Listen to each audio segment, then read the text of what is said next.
Marie Sklodowska-Curie amaba y mucho a su país de origen, Polonia. No es infrecuente que amemos más, con más vehemencia e intensidad, aquellos o aquello que nos son próximos y que vemos sufrir. De semejante sustento se debió nutrir el amor que sintió Marie Sklodowska a lo largo de toda su vida por Polonia, el país en el que nació, en Varsovia, el 7 de noviembre de 1867. Su padre,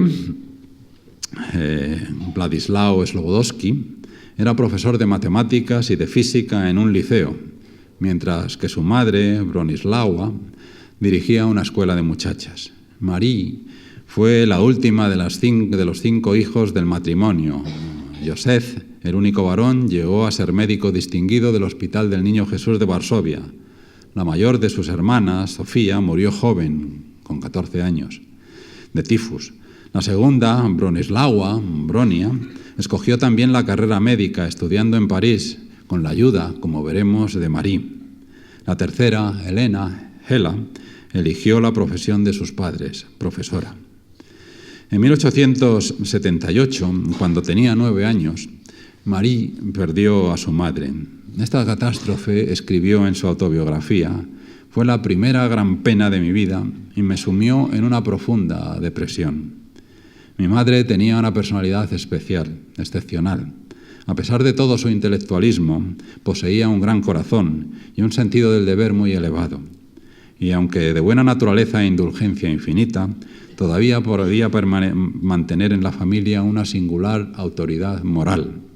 Era de una ardiente piedad. Mis padres eran ambos católicos, pero nunca fue intolerante. Las diferencias de creencias religiosas nunca la molestaron. Era igual de amable con aquellos que no compartían sus opiniones. Su influencia sobre mí era extraordinaria. Marie finalizó sus estudios de bachillerato a la edad de 15 años, habiendo sido siempre la primera de su clase. Tuvo entonces, sin embargo, que pasar un año en el campo, en casa de un tío suyo, notario en Składmierz, cerca de la frontera de Galicia. Galicia está cerca de Ucrania. Solo con decir Ucrania se pueden imaginar ustedes que no es el mejor de los sitios en el sentido de clima. Para recuperarse de lo que los médicos denominaron depresión nerviosa, aunque en su opinión la razón había sido la fatiga debida al crecimiento y a los estudios. Cuando regresó a Varsovia, esperaba poder enseñar en alguna escuela libre, es decir, en la que sobreviviese el espíritu polaco. Pero, utilizando sus palabras, de nuevo, de su autobiografía, circunstancias familiares me obligaron a cambiar de decisión. Mi padre, ya viejo y cansado, necesitaba descansar. Su fortuna era muy modesta, de manera que decidí aceptar un puesto como institutriz de varios niños. Así, con apenas 17 años, dejé la casa de mi padre y comencé una vida independiente. Las circunstancias familiares a las que se refería tenían que ver con la situación profesional y económica de su padre. El problema fue que un día de 1873, al regresar de sus vacaciones, Władysław se encontró con una nota de la directora rusa de su colegio en la que le notificaba que dejaba de ser subinspector, lo que le significó perder el alojamiento gratuito que conllevaba el cargo, así como la mitad de su salario. La razón esgrimida, que encontraba demasiado tibio su celo como investigador. Se suele decir que las desgracias nunca vienen solas. El caso de la familia Sklodowski confirma esa supuesta regla. Władysław confió a su cuñado todos sus ahorros con la esperanza de que los multiplicase con una inversión que debía ser más especulación que otra cosa, y el resultado es que los perdió. La nueva situación en que se encontró la familia Sklodowski hacía imposible que todos los hijos pudiesen cursar carreras universitarias, ni aun admitiendo, como se hizo, huéspedes en la nueva casa a la que se trasladaron. Así, Marie tuvo que dejar su habitación y dormir en el salón, en el mismo lugar en el que por la mañana los huéspedes, antiguos alumnos en general de su padre, debían tomar el desayuno. Todo esto no significaba que Marie abandonase la esperanza de cursar estudios superiores. Había oído que unas pocas mujeres habían logrado seguir ciertos cursos en Petrogrado, sus palabras, de nuevo, estoy utilizando sus palabras, o en países extranjeros, y estaba decidida a prepararme yo sola para seguir su ejemplo. Quería estudiar matemáticas y física en París. Su hermana Bronia decidió ir a París para estudiar medicina y se habían prometido ayuda mutua. Marie ayudaría económicamente a Bronia y más adelante esta a aquella. El tiempo que debía permanecer sin continuar sus estudios tenía, en consecuencia, que ampliarse. Inicialmente dio clases particulares en Varsovia, pero enseguida optó por trabajar como institutriz. Si hay un rasgo en la personalidad de Marie Curie, ahora digo Marie Curie, en esta conferencia de hoy trato de decir Marie Sklodowska, la personalidad de Marie Curie, ese fue el ascetismo. Su misma indumentaria fue, por encima de modas o circunstancias concretas, manifestación de la espartana forma en que entendía la vida, forma que también constituyó una de las notas más características de quien sería su marido, Pierre Curie. Durante los más de 2 años que en total permaneció en su ciudad natal, después de abandonar el empleo de institutriz con los Zoransky, pudo acceder por primera vez en su vida a un auténtico laboratorio. El de un primo suyo, 14 años mayor que ella, Józef Bohunski, que había regresado a Polonia después de estudiar en Rusia con Mendeleev, el gran químico, el creador de la tabla periódica de los elementos. Józef era entonces director del laboratorio de una institución privada llamada Museo de Industria y Agricultura. Fundado en 1875 con el apoyo de terratenientes e industriales ricos de Polonia, aquel museo tenía como objetivo, utilizo las palabras de sus estatutos, desarrollo científico de la agricultura y la industria, para lo cual estableció pronto un modesto pero moderno laboratorio de química. Notable fue también la creación en 1882-83 y también en Varsovia de una universidad volante, que se reunía cada semana en un lugar diferente para evitar ser localizada y a la que también asistió Marie. En aquellos lugares, junto a grupos de entusiastas y patriotas jóvenes polacos que se reunían para ampliar sus conocimientos, Marie se fue preparando y convenciéndose a sí mismo de que podía y debía ir a estudiar a París.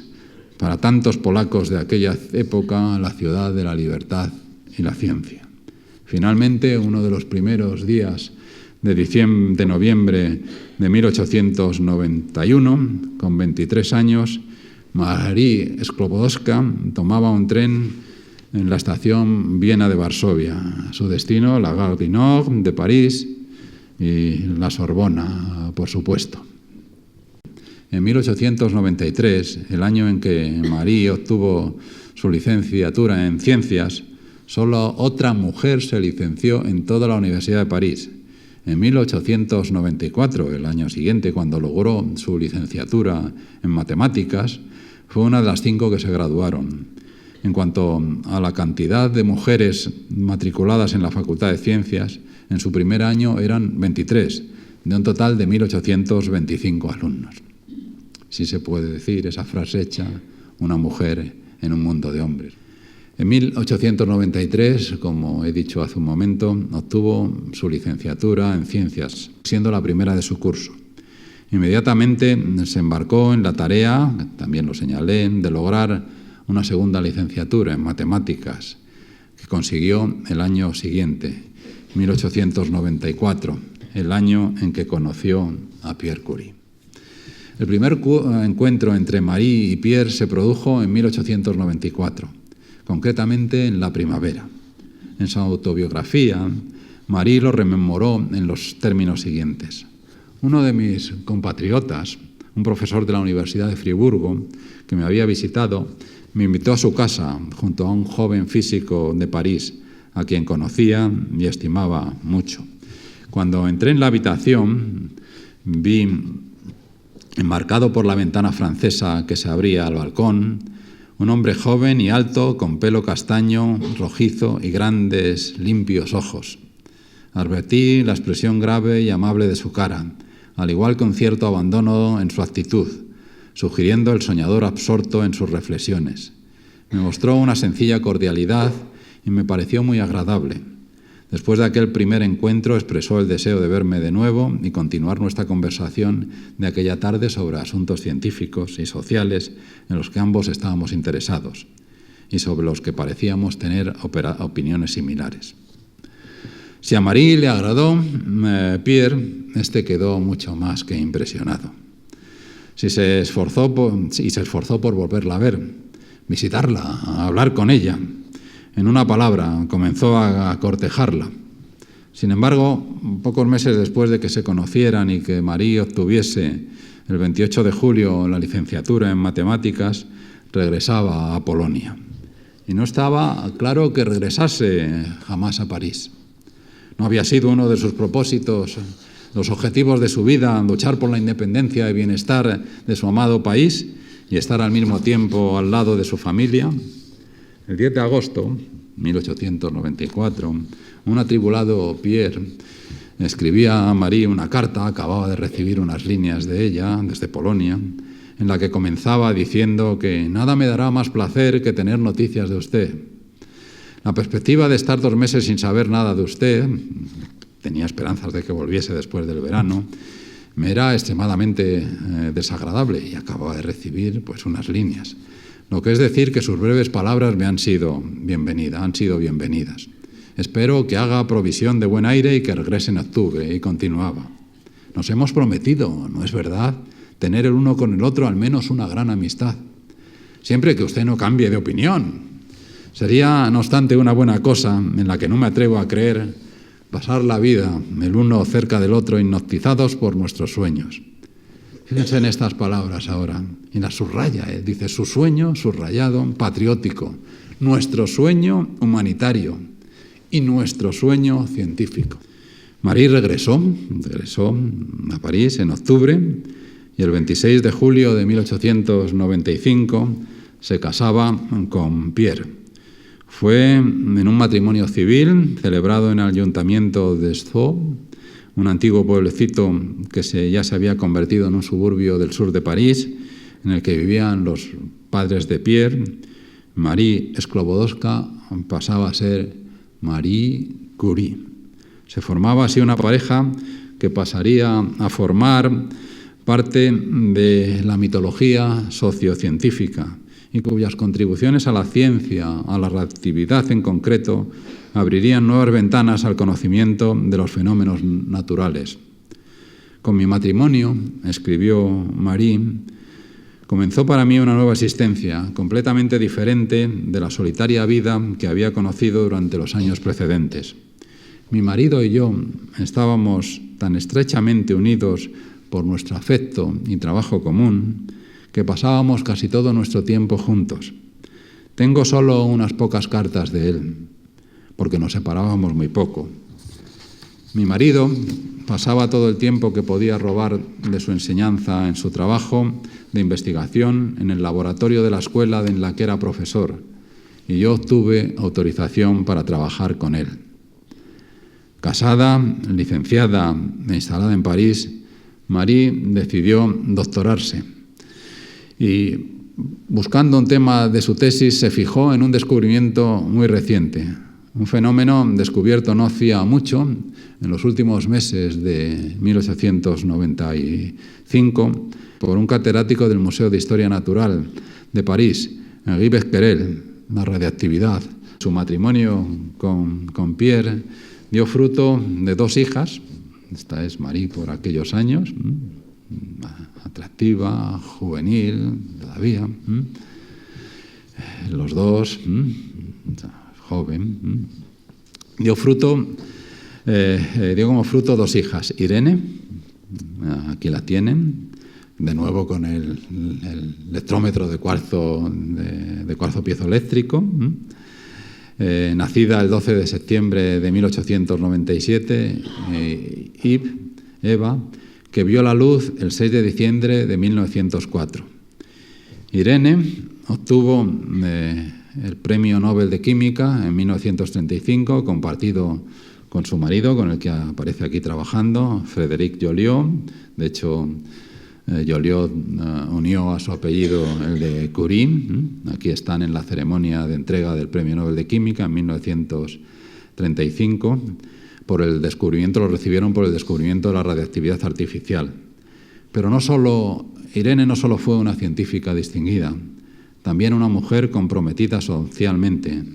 En cuanto a Eva, no se dedicó a la ciencia, aunque la suya fue ciertamente una vida interesante. Concertista de piano hasta el estallido de la Segunda Guerra Mundial, realizó su primer concierto en París en 1925, escribió una biografía de su madre, Madame Curie, publicada en 1937, que probablemente ustedes hayan leído, que se convirtió en un éxito de ventas mundial, traducido a todos los idiomas. En 1940, caída Francia, se instaló en el Reino Unido, donde se unió a la Francia libre, trabajando para los aliados hasta el fin de la guerra. Escribió un libro, Journey Among Warriors, Jornada entre los guerreros, crónica de sus viajes a los frentes de la Segunda Guerra Mundial. En 1944 fundó, junto con Philippe Baguès, el periódico Paris Press, que codirigió hasta 1949. Nombrada consejera especial de la Secretaría General de la OTAN en 1952, en 1954 se casó en Nueva York con Henri Lawrence, que fue director de la UNICEF durante 15 años. Como tal, un nuevo premio Nobel para la familia, fue el encargado de recibir el Premio Nobel de la Paz que se concedió a esta institución, para la que Eva sirvió en alguna ocasión de embajadora. En 1958 adquirió la nacionalidad estadounidense. Fue administradora de la Fundación Curie de 1957 a 1967. Vivió hasta los 102 años. Está claro que en formas diferentes, tanto Irene como Eve asumieron como propios los sueños humanitarios de su madre, añadiendo de esta manera un éxito más a la vida y obra de Marie Sklodowska-Curie.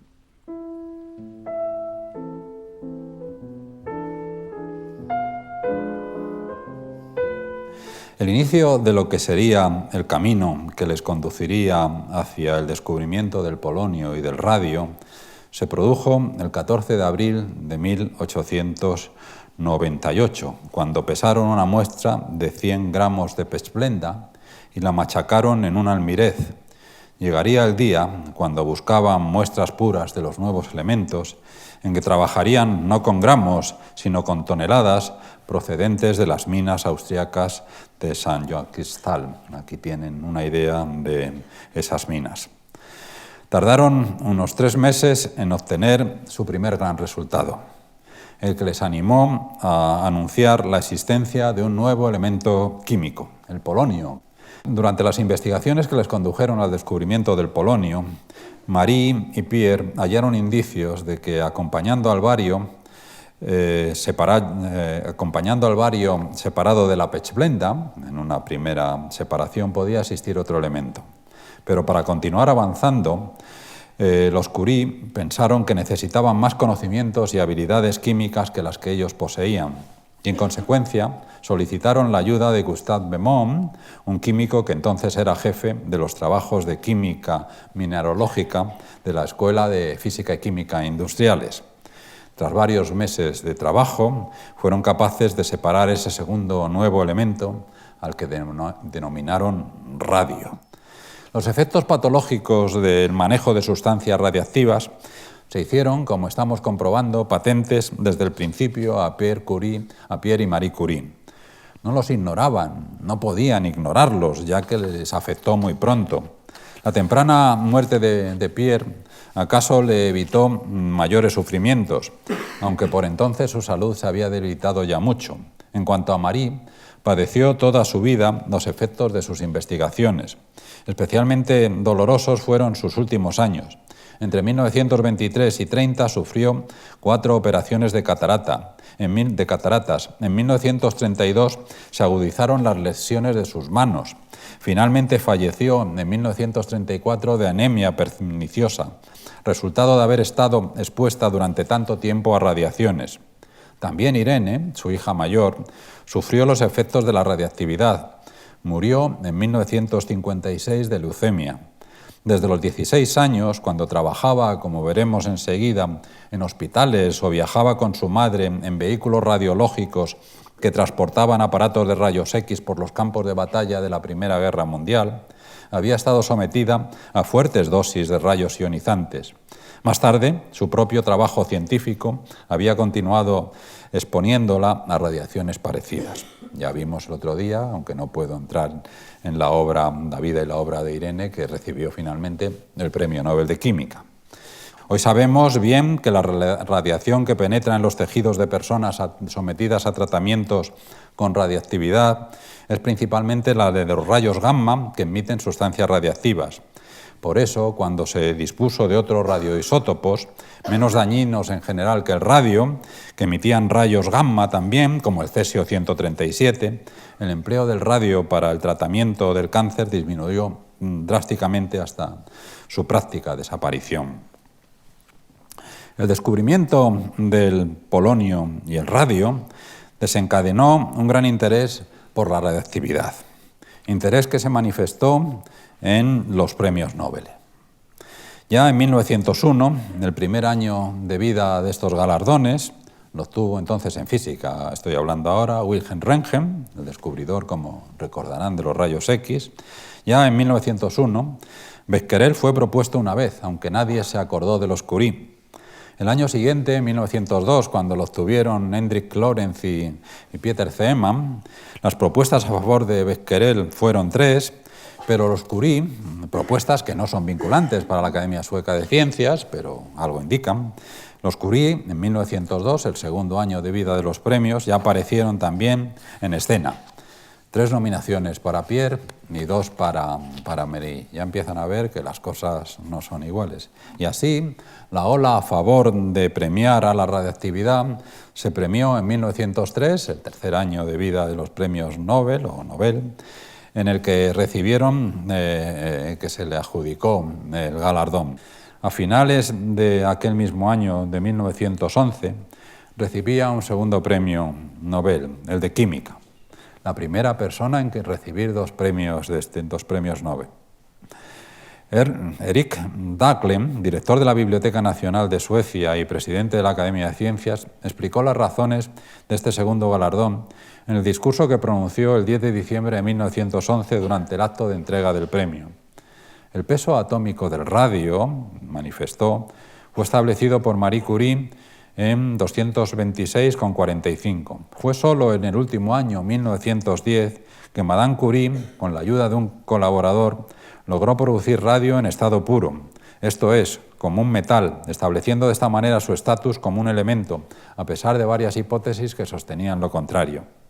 En vista del enorme significado que el descubrimiento del radio ha tenido en primer lugar para la química y después para muchas otras ramas del conocimiento humano y para sus actividades, la Real Academia de Ciencias se considera bien justificada concediendo el Premio Nobel de Química al único superviviente de los 2 científicos a los que debemos este descubrimiento, a Madame Marie Sklodowska-Curie. María Sklodowska-Curie fue llegando al final de su camino con dignidad. Por mucho que fuese, ya me refería a este punto, el deterioro físico producido por una larga vida sometida a constantes radiaciones. No conoció el retiro ni la jubilación porque no los quiso. Y fue una privilegiada porque pudo continuar siendo partícipe y espectadora de primera fila del mundo que tanto amó, el de la ciencia. El 21 de abril de 1995, en una ceremonia encabezada por el presidente de la República francesa, François Mitterrand, los restos de Marie y Pierre Curie fueron trasladados al Panteón, el lugar que Francia ha destinado para que reposen los grandes hombres de la patria. Los grands hommes de la patrie con reconocimiento. María Sklodowska-Curie fue la primera mujer en recibir tal reconocimiento. Muchas gracias.